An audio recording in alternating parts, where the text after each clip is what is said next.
At things get all caught up. So we are streaming and recording, and this will be great. So it is right on time. It is time for our weekly Full Potential Life coaching. We're going to talk about today where health comes from. It's a concept that we talk about a lot around here, but I think it's very, very important to revisit. So we'll let everybody in. Welcome. Glad you're here. Keep in mind we're streaming, and so this will be on Facebook and YouTube, and we'll be able to see that. So where health comes from is a huge topic of conversation. You know, we've got groups of people saying, stay home, stay in, stay safe, stay masked, stay, afraid your family's going to die if you get together. We've got other people who say that on November 26th, they're attending a turkey funeral because funerals can have 25 people. And there are people who think the whole thing is a pandemic and a hoax and political stuff. So the spectrum is wide, and I'm not going to have that conversation. But what I will tell you is when we think about where our health comes from, in the 1950s, Masha and Dasha, the conjoined twins, were conjoined from the lower neck down. One got measles, mumps, rubella, other childhood sicknesses. The other did not. Now they're conjoined twins. They have the same bloodstream. They have the same immune system, yet one expressed the symptoms and the other did not. And that led to the study of neuroimmunity, where the brainstem actually tells the immune system what to do. That's why cancer research is starting to really pay attention to upper cervical misalignments.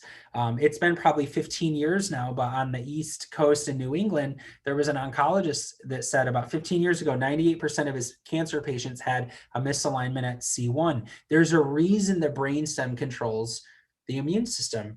It's because the immune system is simply a worker in a larger controlled system, and the nervous system tells the immune system what to do. So it's not that exposure doesn't matter. Exposure does matter. I would suggest very much so that you wash your hands properly, that you stay safe, that you do things to boost your immune system. Dr. Sarver just did an amazing presentation, a live in-office presentation on the 5 mistakes to avoid going into flu season and the holidays. And he talked about managing stress and boosting your immune system and what supplements to take and what foods to avoid. And it was a phenomenal workshop, and that went really well. So those are all super important things.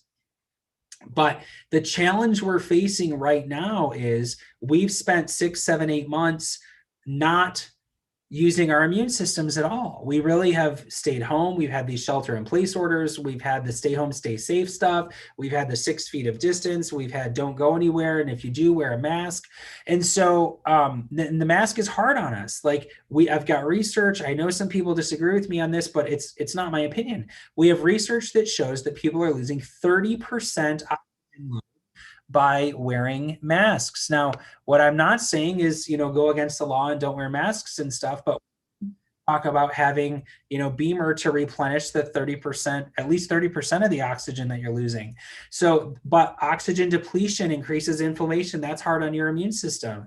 Less sunlight, today being an exception, but less sunlight is hard on the immune system because vitamin D goes down. So higher sugar intake, less exercise, all of those things factor in.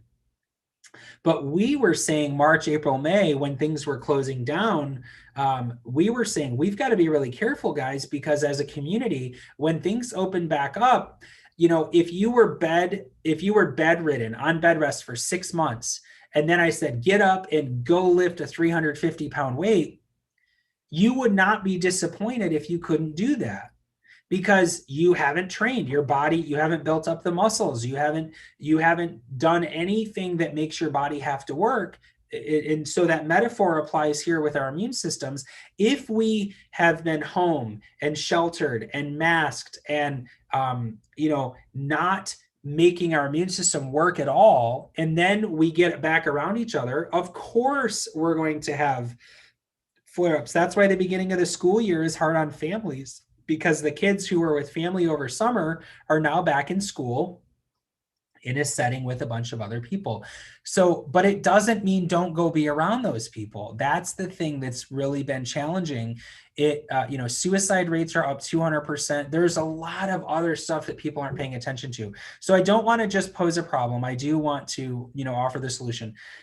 Continue with your adjustments. It is single-handedly the best thing you can do to boost your immune system. If you're seeing Dr. Sarver and you're on your supplementation, stay very, very diligent with that. Make sure that you're getting rest, the proper rest. Make sure that you're avoiding white sugar right now. Make sure that you're exercising. Make sure you're tending to your faith with prayer and Bible reading and meditation, if that's your faith.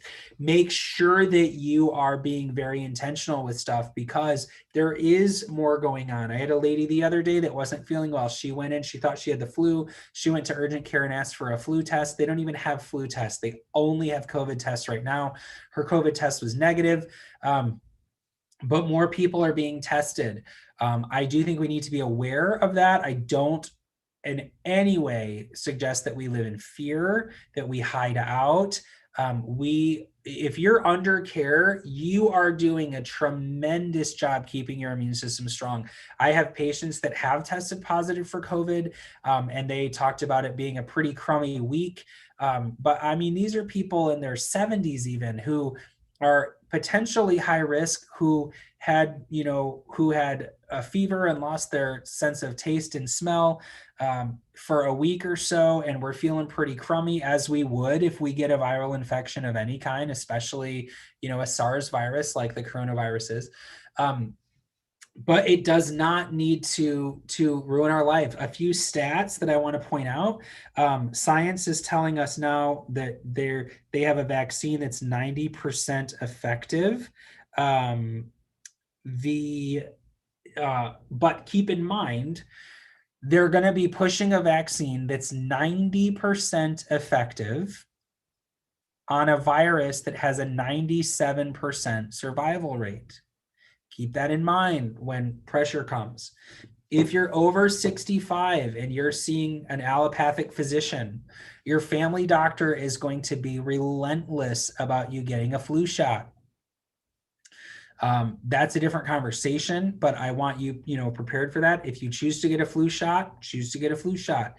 If you don't choose to get a flu shot, choose not to get a flu shot. Nobody should ever feel pressured into anything. You should make decisions that are the best decision for you and your health. So, keep those things in mind. So far, in 2020, the death toll for the entire country, okay, I'm not talking about coronavirus, is still less people have died in the United States in 2020 than died in 2019. I can get numbers. I read them. I didn't have it, for this call, but so the point of me telling you this is we're focused as a society on political stuff, election things, coronavirus things, but poverty hasn't changed. The number of suicides has doubled. There's a lot more going on. And so I would just encourage you to take a deep breath, say a prayer, back up from it, look at it for what it really is. Be wise, don't make unhealthy choices, but we do not need to be hunkered down hiding. We don't need to be avoiding people. Again, we can be smart, but we don't need to live in fear. All right, that's what I have. If you have questions, I'll open it up for you. I'm going to check on the chat and see if I have any questions there. But feel free to raise your digital hand. If you go in the participant screen, there's a blue digital hand that you can raise. Miss Gay, yes, Psalm 91 is an excellent psalm to read, so that we can know, that we don't have to live in fear, for sure. I'm going to just check the chat here, see if I have any of those. And if you ladies that are on live don't have any questions, you're welcome to enjoy your day. If you are having if you're having Thanksgiving next week, have a wonderful Thanksgiving. We won't be doing our weekly live coaching next week. If you are going to a turkey funeral, enjoy that.